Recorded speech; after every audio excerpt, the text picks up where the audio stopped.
Pernah kepikiran gak sih buat apa sebetulnya kita belajar teologi? Hari ini kita bakal coba bedah bareng fondasi teologi biblika. Dan kita akan lihat kenapa ini tuh bukan sekedar pelajaran di kelas, tapi sebuah perjalanan yang bisa mengubah hidup kita.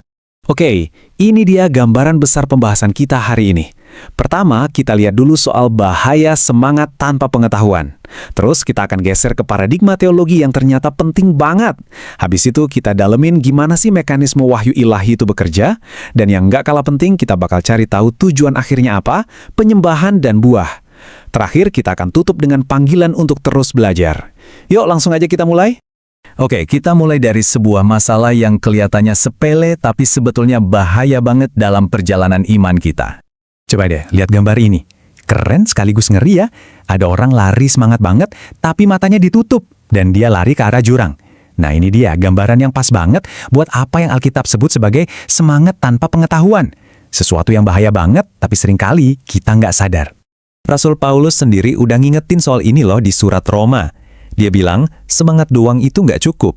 Kenapa? Karena tanpa pengertian yang benar, pelayanan kita, sekalipun niatnya tulus banget, bisa-bisa malah jadi ajang buat membangun kebenaran versi kita sendiri. Bukan lagi tunduk sama kebenaran Allah. Ngeri kan? Terus gimana dong caranya biar kita nggak jatuh ke jurang itu? Jawabannya itu bukan dengan nurunin semangat ya, tapi dengan mengubah cara kita berpikir. Kita butuh banget yang namanya pergeseran paradigma, cara pandang yang mendasar tentang gimana kita seharusnya mengenal Tuhan. Nah, pergeserannya itu begini. Kita harus berhenti memperlakukan Tuhan kayak objek di laboratorium yang bisa kita bedah di bawah mikroskop. Nggak bisa gitu. Sebaliknya, kita harus sadar kalau dialah subjeknya.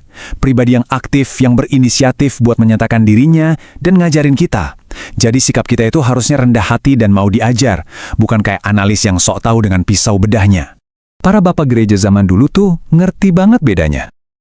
Jadi gini, dalam bahasa Yunani ada dua kata buat tahu. Yang pertama oida. Ini tuh sekedar tahu fakta. Kayak kita tahu Jakarta itu ibu kota Indonesia. Cuma pengetahuan di kepala. Tapi ada satu lagi, ginosko. Nah ini beda. Ini tuh pengetahuan yang intim, yang relasional. Kayak kita kenal sama sahabat kita. Teologi yang sejati itu ngejarnya ginosko, bukan cuma oida. Para reformator juga merangkum ide ini dengan cakep banget lewat diagram segitiga ini. Intinya gini, teologi yang benar itu diajarkan oleh Tuhan, isinya ya tentang Tuhan, dan tujuannya bahwa kita kembali kepada Tuhan. Jadi dia itu gurunya, bahan pelajarannya, sekaligus tujuan akhirnya. Lengkap, dia jelas bukan objek penelitian kita. Oke, kalau Tuhan itu subjek yang aktif ngajarin kita, pertanyaan berikutnya kan gimana cara dia ngomong? Nah, sekarang kita masuk ke mekanisme wahyu ilahi, alias caranya Tuhan memperkenalkan dirinya ke kita. Jadi gampangnya gini, teologi itu adalah saat kita merenungkan iman kita, tapi berdasarkan apa yang Tuhan sendiri sudah nyatakan atau wahyukan. Kata kuncinya di situ tuh, berdasarkan wahyu.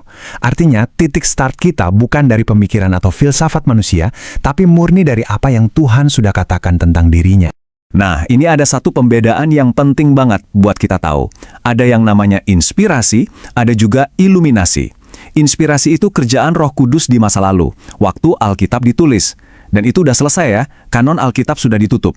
Nah, iluminasi itu kerjaan Roh Kudus sekarang, saat ini, yang ngebantu kita, nerangin pikiran kita, biar kita ngerti teks yang dulu diinspirasikan itu. Jadi sama-sama kerjaan Roh Kudus, tapi beda waktu dan beda tujuan. Dan puncaknya, puncak dari semua pernyataan Tuhan itu bukan sebuah buku atau konsep, tapi seorang pribadi, Yesus Kristus. Simpelnya gini, teologi apapun yang pusatnya bukan dia, yaitu bukan teologi Kristen. Titik. Oke, semua ini ngebawa kita ke pertanyaan paling penting, so what?